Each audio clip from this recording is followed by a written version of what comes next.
आखिर मरते हुए कर्ण से भगवान श्री कृष्ण ने क्या पूछा। दोस्तों, आज की इस वीडियो में हम इसी विषय पर चर्चा करेंगे। कर्ण ने कृष्ण से पूछा, मेरा जन्म होते ही मेरी माँ ने मुझे त्याग दिया, क्या अवैध संतान होना मेरा दोष था? द्रोणाचार्य ने मुझे सिखाया नहीं क्योंकि मैं क्षत्रिय पुत्र था।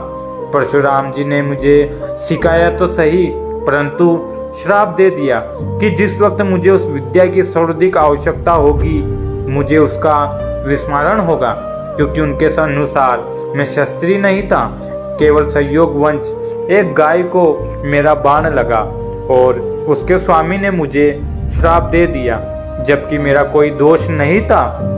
द्रौपदी स्वयंवर में मेरा अपमान किया गया।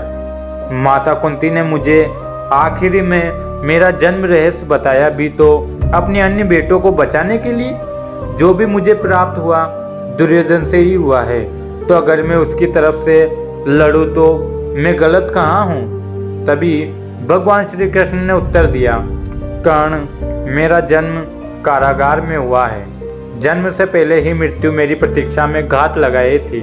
जिस रात मेरा जन्म हुआ उसी रात माता पिता से दूर किया गया।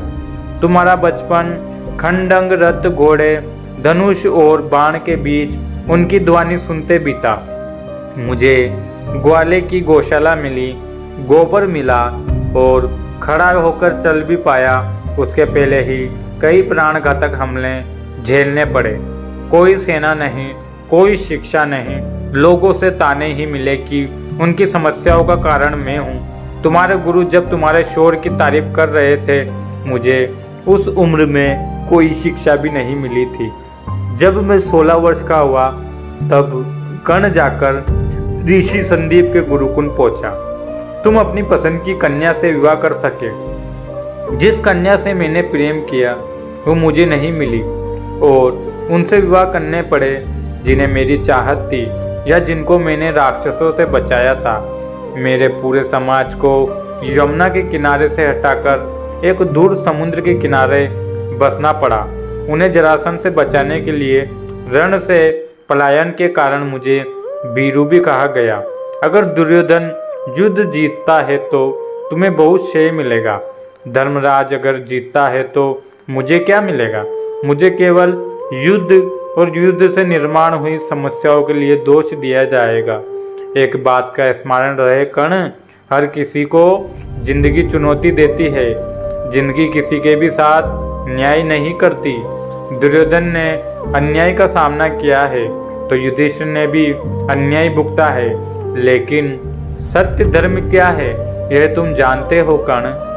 कोई बात नहीं, अगर कितना ही अपमान हो तो हमारा जो अधिकार है वो हमें ना मिल पाए।